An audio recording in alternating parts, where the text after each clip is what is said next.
Kilometre পথ কমে 40 minute. ভারতের দ্বিতীয় বৃহত্তম সেতু জুড়বে অসম, মেঘালয়, বাংলাকে। বিরাট কামাল করতে চলেছে মোদী সরকার। ভারতে 7 সিস্টার্স পেতে চলেছেন প্রোটেকশন।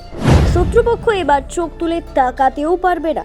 চীন বাংলাদেশের নজর বরাবরই ভারতের 7 সিস্টার্সের দিকে। তবে আর নয়, এবার বিরাট প্ল্যানিং নিয়ে নিল মোদী সরকার। দেখুন ঠিক কি করতে চলেছে।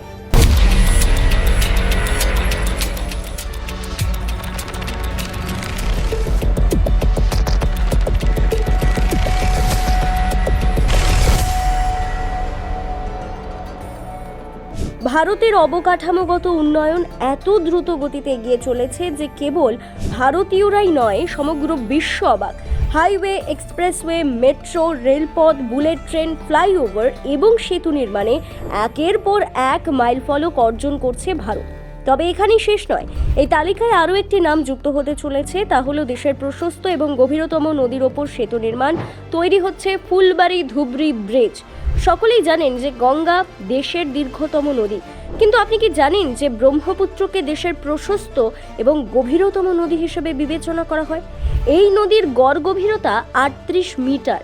গভীরতম এবং প্রশস্ততম নদীর ওপর একটি সেতু নির্মাণ করা খুবই চ্যালেঞ্জিং কাজ হবে, কিন্তু ইঞ্জিনিয়াররা এই চ্যালেঞ্জ অতিক্রম করেছেন এবং এমন এক বিষয় দেখিয়েছেন যে সমগ্র বিশ্ব এটির প্রশংসা করে। দেশের দ্বিতীয় দীর্ঘতম সেতুটি এই নদীর ওপর নির্মিত হচ্ছে এবং এর 59% কাজ এখনো পর্যন্ত সম্পন্ন হয়েছে। সবকিছু ঠিকঠাক থাকলে আগামী 2 থেকে 3 বছরের মধ্যে সেতুটি জনসাধারণের জন্য খুলে দেওয়া হবে। মেঘালয় রাজ্যের পশ্চিম গারো পাহাড়ের ফুলবাড়ি এবং আসামের ধুবড়ি জেলার মধ্যে ব্রহ্মপুত্র নদীর উপর এই সেতুটি নির্মিত হচ্ছে। এই সেতুর দৈর্ঘ্য 19.28 কিলোমিটার, যা দেশের দীর্ঘতম নদী সেতু হিসেবে পরিচিত। এই সেতুর দৈর্ঘ্য 19.28 কিলোমিটার, যা দেশের দীর্ঘতম নদী সেতু হিসেবে বিবেচিত। এই সেতুটি নির্মাণের ফলে দুই রাজ্যের মধ্যে দূরত্ব সম্পূর্ণরূপে কমে যাবে। বর্তমানে এই দূরত্ব অতিক্রম করতে পাহাড়ের মধ্যে দিয়ে যেতে হয়, যার জন্য বেশ কয়েক ঘন্টা সময় লাগে।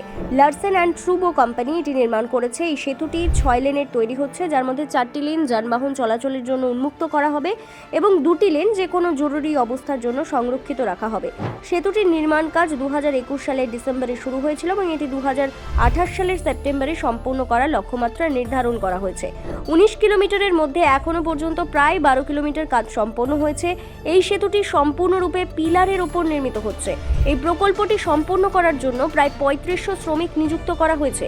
একটি জাপানি কোম্পানিও এই প্রকল্পে অর্থ সাহায্য করছে। এর নির্মাণ ব্যয় প্রায় 5000 কোটি টাকা বলে জানা গেছে।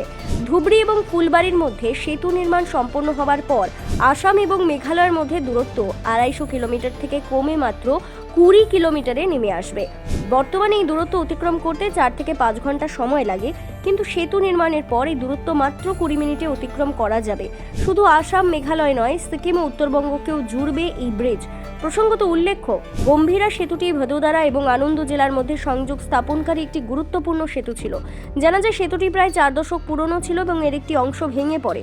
এর ফলে বেশ কয়েকটি গাড়ি নদীতে পড়ে যায়। এই দুর্ঘটনায় কমপক্ষে 15 জন মারা গিয়েছে বলে জানা গেছে। ঘটনার পর উদ্ধার কর্মীরা দ্রুত ঘটনাস্থলে পৌঁছে উদ্ধার কাজ শুরু করেন। ব্যুরো রিপোর্ট, অজানার দেশে।